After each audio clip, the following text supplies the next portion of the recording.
On January 28, 2014, Kain Kolter, senior quarterback, and a group of football players from Northwestern University submitted a petition to the Chicago office of the National Labor Relations Board to be recognized as employees, thus allowing them to form unions and receive the benefits associated with unionization. Kain Kolter has emerged as the leader of the petition to the NLRB. It is Kolter that is the main debater at hearings between players, with the support from the United Steelworkers and the National College Players Association and the NLRB. Another key individual in the debate about the unionization of college athletes is Ramogi Huma, the president of the NCPA and former UCLA linebacker, who shares Kolter's pro-union sentiments. The NCAA has failed at being a support for college athletes, instead exploiting them and restricting their rights. I came to the conclusion that these injustices occur in the NCAA because student athletes don't have a voice. They don't have a seat at the table. The current model resembles a dictatorship where the NCAA places these rules and regulations on these students without their input or without their negotiation. Recognize that we need to eliminate unjust NCAA rules that create physical, academic, and financial hardships for college athletes across the nation.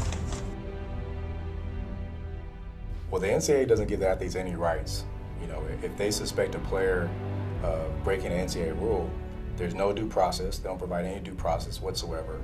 And if the athlete doesn't cooperate 100%, the NCAA can strike their eligibility. They can take away their eligibility. So the players really don't have a fair hearing.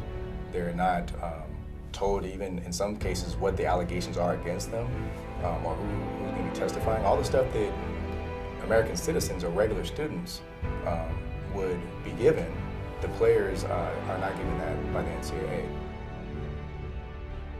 The NCAA under President Mark Emmert is enforcing too much control, prohibiting student athletes from having a voice in the decision-making process for policies that have significant impacts on athletes' futures.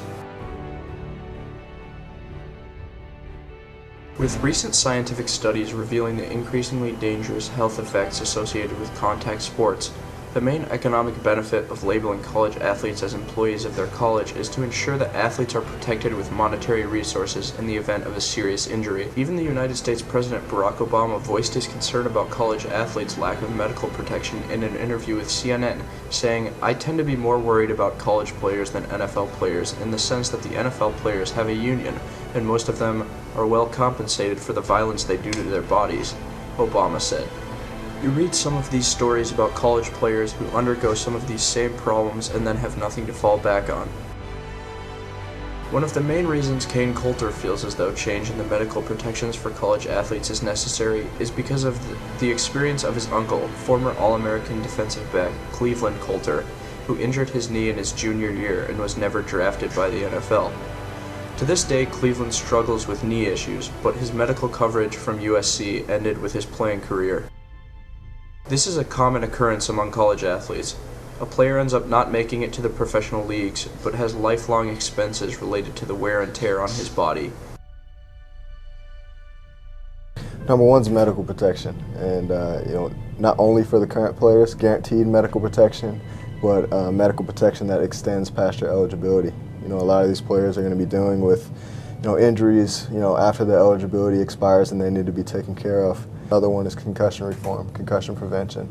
Obviously, the NCAA and even high school is taking some major steps in those two realms, but the NCAA hasn't followed their footsteps. So we'd like to see some improvements there. Despite the extraordinary value they bring to their universities, they're too often left to pay sports-related medical expenses during and after their college careers. They can be stripped of their scholarships for any reason, including injury.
This fight may take a while, and we understand that many of us may have graduated before players receive protections.